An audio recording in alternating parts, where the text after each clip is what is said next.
We are at the fourth to last show of the TEW 2013 game, and then, like I said a million times, TEW 2016. I'll try not to say it until WrestleMania, the last episode. Last week we saw, Stone Cold versus Kane. The Rock attacked Stone Cold after Stone Cold won. X-Pac was attacked by Shane McMahon. Brian Pillman got cost the match with X-Pac by Goldust. Rikishi made a challenge. Bird made a challenge to Rikishi. We saw the Un-Americans, Eddie Guerrero, APA all brawl. Chris Candido defeated Taz to retain the title by cheating. Mara and Barton, Road Warriors, confront each other in the ring. Batista got attacked by the Corporation. I'm running really I got another day to finish booking next episodes. So,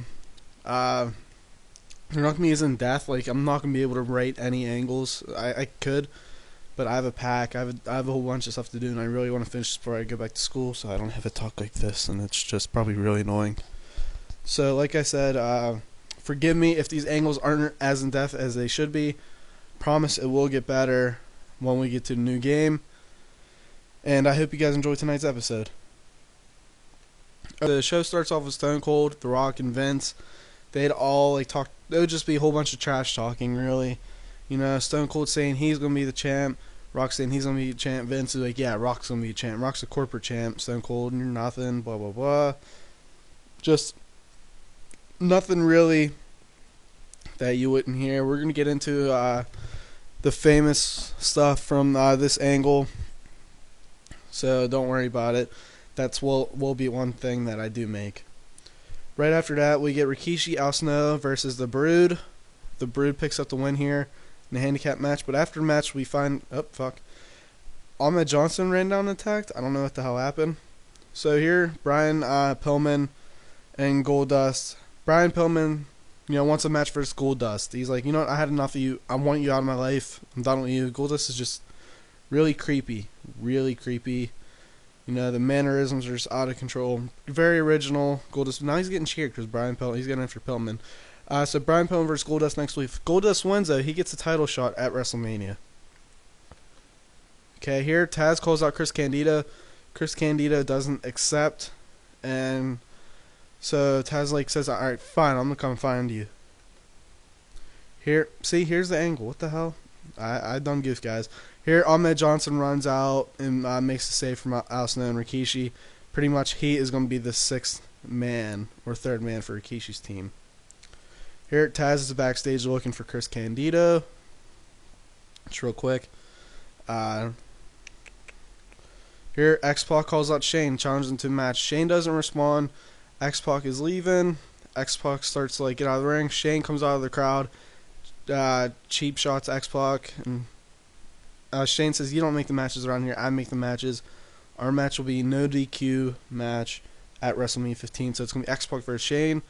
We have that booked on no DQ match. Stone Cold versus The Rock. Mankind wants to face The Undertaker. Road Dogg and Batista might face the Corporation for title. More on that in a minute. Marvelous Ones versus Road Warriors for the the Road Warriors career on the line, and maybe for the tag titles. Here, Taz is looking backstage when Kurt Hennig pops up, distracts Taz. Chris Candido ends up attacking, and then they run away. Taz is a monster, so we're building him as a monster. He's getting outnumbered, and it's eventually going to come to a head. Taz versus Chris Candido probably will be at WrestleMania as well. Did I skip over it again? My bad. The Corporation versus D-Generation X. DX gets the win here after Kane takes the pinfall. Because once again, with face turns and heel turns, if a guy doesn't really get hurt if he's turning face soon. So Kane, I told you guys a million times he's turning face. So him taking a pin doesn't really hurt himself. If anything, it builds to it because then the Corporation can be mad at him even more. Kane can get more sympathetic because it's hard for a guy who doesn't talk and has that mask to get sympathy. So we got to do that. Even though Kane was so good at it. Here after match, so Legion of Doom says, you know what? We may have our last match at WrestleMania, but we want one more title match because if we go out, we're going out defending our titles or losing our titles. The tag team champions. We are the greatest tag team in the history of the WWF, in the history of wrestling.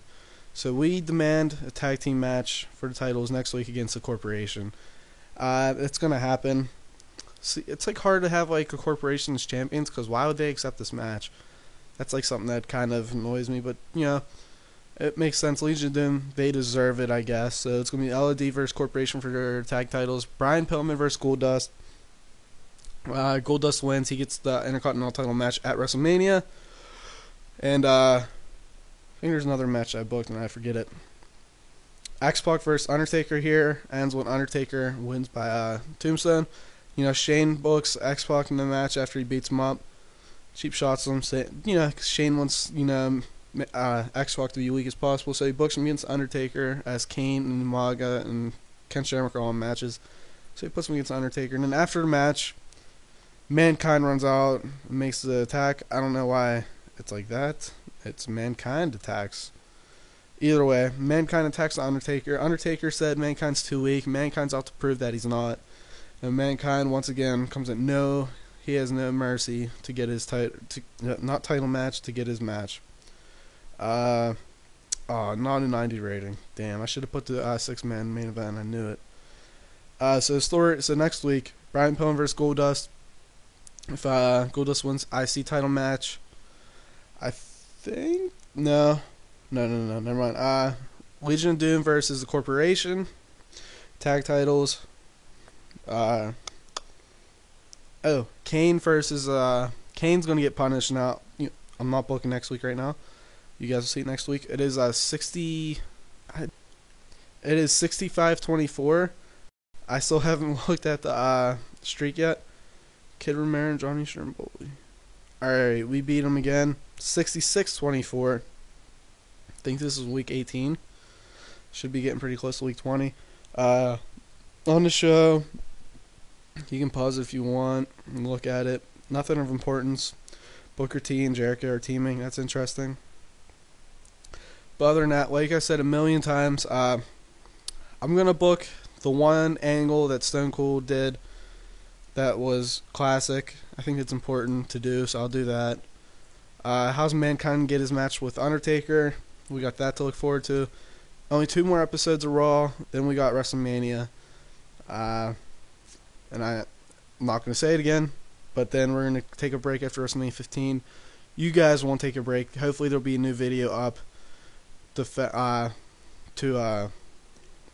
WrestleMania 15. But I won't book I have to update the database and stuff. It's going to take a while, so give myself time. Thank you guys for watching. WWF 65, WCW 24. Hope you enjoyed. And have a good day.